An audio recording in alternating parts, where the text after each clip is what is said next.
Everyone is going to be doing the DSC again next season because the raid is getting revamped, and you're probably wondering one of three things. Are there any roles that I wouldn't be able to get after the raid revamp? When it does come out, what perks should you be looking for? And is there any way that I could get access to some of these weapons before it actually comes out? I'm going to be answering those questions through this video, and I'm going to start by showing you the best perks for the weapons from the raid. The common theme for all these weapons is going to be reconstruction, so let's talk about what it does. This weapon slowly reloads itself over time up to double capacity. This instantly makes this weapon really good because it's a better version of overflow. You have 2 times your mag size and the ammo regenerates even while you're shooting. With that in mind, now we could talk about each weapon.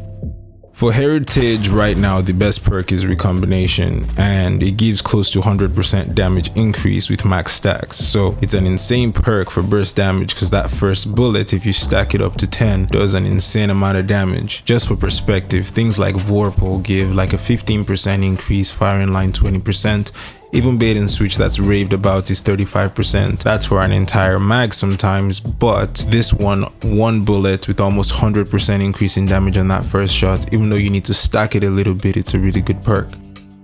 I spoke about sustained damage or damage through the entire mag earlier, and Bungie already mentioned that they're going to be putting Focus Fury on this weapon. Focus Fury will be a better option for sustained DPS. Just keep in mind you would need to shoot at least 8 shots just to match the DPS of if you were using Recombination on the same gun.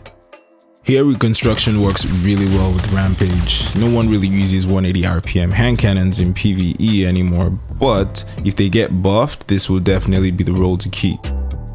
After the revamp, Bungie talked about putting Volt Shot on this weapon, so you'll have to choose between Reconstruction and Volt Shot. I believe Volt Shot will be the better option for this. All you need is to add the magazine perk Flared Magwell to help with your reload speed, and this will make this extremely lethal with a good arc build, and it might even make people consider using more 180s moving forward.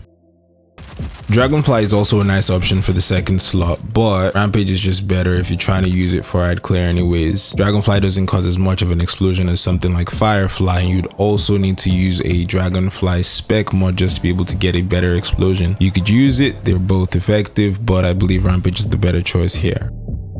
After the revamp, sticking with the trend of matching elements to ability-based perks, so we've talked about Volt Shot earlier. Because this is a void weapon, I believe Repulsor Brace would be the new perk that's brought on this, and for those people who have fancy void builds, something like this would work well with that to keep your overshield up and just slay out. Vorpal is the first pick because it's nice and consistent, but again, Recombination almost feels like you have an Izanagi bullet when you shoot that first shot, so you can go with any of them depending on what you're trying to do. Maybe you use Recombination for things like Nightfalls or GMs, and then for sustained DPS you run something like Vorpal. Post revamp, I'm basically going with Firing Line just for more sustained DPS, so to kill bosses and raids and things like that. Firing Line is one of the best DPS options in the game unless it gets nerfed, so I'm guessing Bungie is going to add this on this weapon just to be able to give a reason why we should use the new versions of the weapons. This is honestly one of the best feeling scouts in the game. Having Reconstruction just makes it feel even better. That's one of the reasons why people use it in PvE more than any of the perks, so doesn't really matter what the second perk is. Bungie didn't give it a good perk in the beginning and it was good, so anything it gets in the future is going to be better. Bungie already announced though that they're going to be releasing Incandescent on this weapon, which means you can have Reconstruction and Incandescent. With this, the gun is about to be McNasty and will probably get the most use when the revamp happens. And that's it for all the perk rolls. Nope.